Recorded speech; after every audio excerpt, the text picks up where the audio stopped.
नमस्ते बच्चों, कक्षा 6 विषय गणित और प्रश्नावली अपनी चौथी चल रही है। अपने 4 त्रिभुज, सबसे पहले अपने बिंदु, रेखा, रेखाखंड, कोण, त्रिभुज, चतुर्भुज, इन सभी चीजों के बारे में जाना।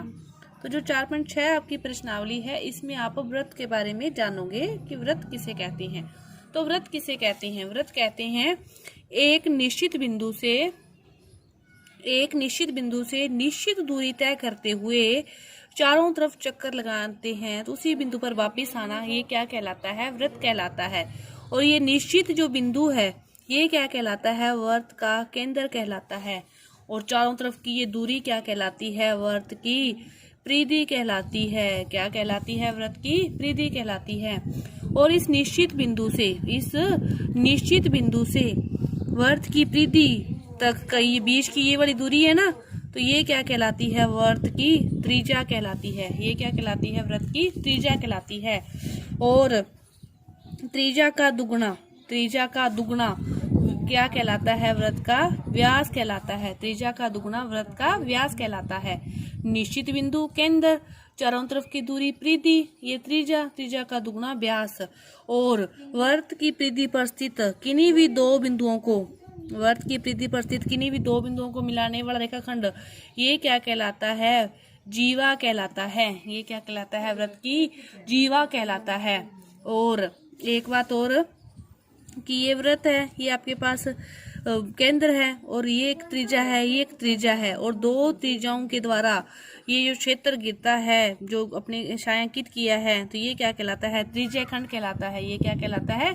त्रिज्याखंड कहलाता है। और जब ये वृत्त है और एक जीवा है, जीवा के अंदर का ये क्षेत्र है, ये क्या कहलाता है?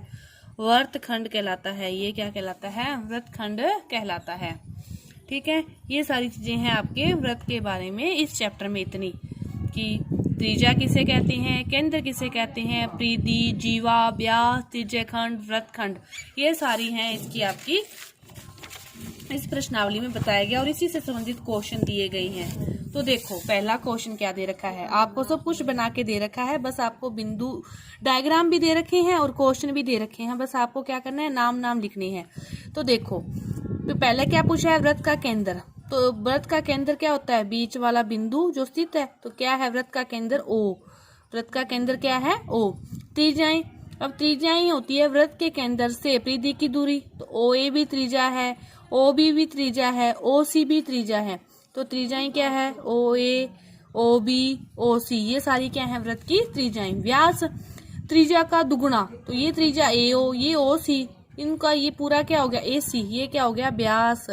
जीवा क्या हो गया? ई डी, क्योंकि किसी भी परिधि पर स्थित दो बिंदुओं को मिलाने वाला रेखाखंड, ये क्या कहलाता है? जीवा। तो ई डी क्या हो गया?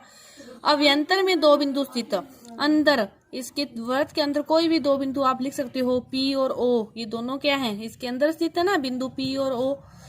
पी भी अंदर है, ओ भी अंदर है। फिर वो पूछ रहा है बहिर्भाग में एक बिंदु, बाहर कौन सा दिख रहा है आपको? क्यू, बहिर्भाग में। त्रिज्याखंड मैंने कहा था कि दो त्रिज्याओं के द्वारा, तो ये दोनों त्रिज्याओं के द्वारा ये वाला क्षेत्र त्रिज्याखंड ए ओ बी, ये क्या है? त्रिज्याखंड। वृत्तखंड ई डी, ये वाला, तो ई डी के बीच का ये वाला क्या है? वृत्तखंड है। ठीक है, इस प्रकार आप इनको दर्शा सकते हो। इसके बाद देखो दूसरा क्वेश्चन क्या कह रहा है आपसे? सत्य असत्य पूछ रहा है कि क्या वृत्त का प्रत्येक व्यास उसकी जीवा होता है। अब अपने पास ये देखो, ये आपके पास कोई वृत्त है, तो ये कोई केंद्र है, ये त्रिज्या, ये भी त्रिज्या, और ये पूरा ये क्या कहलाता है? व्यास। ये आधी त्रिज्या है, ये भी आधी त्रिज्या है, त्रिज्या का दुगुना व्यास, ये पूरा क्या है? व्यास है। और जीवा की परिभाषा क्या थी? कि वृत्त की परिधि पर स्थित, कि इसकी परिधि पर स्थित किन्हीं भी दो बिंदुओं को, ये भी परिधि पर बिंदु है, ये भी बिंदु है, तो परिधि पर स्थित किन्हीं दो बिंदुओं को मिलाने वाला रेखाखंड क्या कहलाता है? जीवा कहलाता है। तो प्रत्येक व्यास उसकी जीवा होता है। सत्य है, प्रत्येक व्यास केंद्र से जाएगा, परिधि पर मिलेगा, दो बिंदुओं को मिलेगा। जीवा की परिभाषा भी यही कहती है। लेकिन इसका उल्टा दिया हो कि प्रत्येक जीवा उसका व्यास होगी, नहीं होगी। तो जीवा तो ये भी हो सकती है, ये भी हो सकती है, ये भी हो सकती है, ये भी हो सकती है, ये भी हो सकती है। तो प्रत्येक जीवा उसका व्यास नहीं होगी, लेकिन प्रत्येक व्यास उसका जीवा होता है। इसके बाद तीसरा क्वेश्चन वो क्या कह रहा है कि व्रत बनाओ और आप इनके नाम लिखो। तो ये इसी का सेम डिटो क्वेश्चन है कि ये व्रत बनाओ, केंद्र लिखो, त्रिज्या, व्यास, व्रतखंड, अभ्यंतर में बिंदु, चाप, बाहर में बिंदु, ये बना के इसके लिख सकते हो आप, चाहे ना करो तो ये वाला क्वेश्चन सेम है तीसरा। इसके बाद देखो चौथा क्वेश्चन।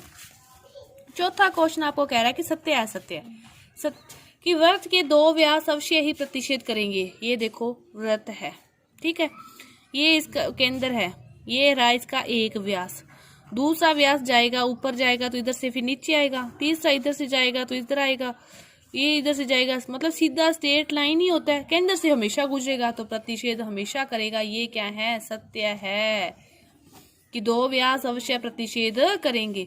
और ये क्या कह रहा है कि व्रत का केंद्र सदैव उसके अभ्यंतर में स्थित होता है।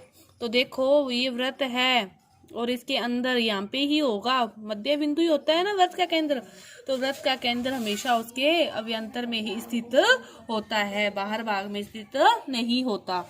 तो व्रत के बारे में ये आपकी इस पार्ट में, इस प्रश्नावली में इतनी जानकारी थी। तो ये आपकी जो प्रश्नावली थी 4.6 पूरी हुई। धन्यवाद।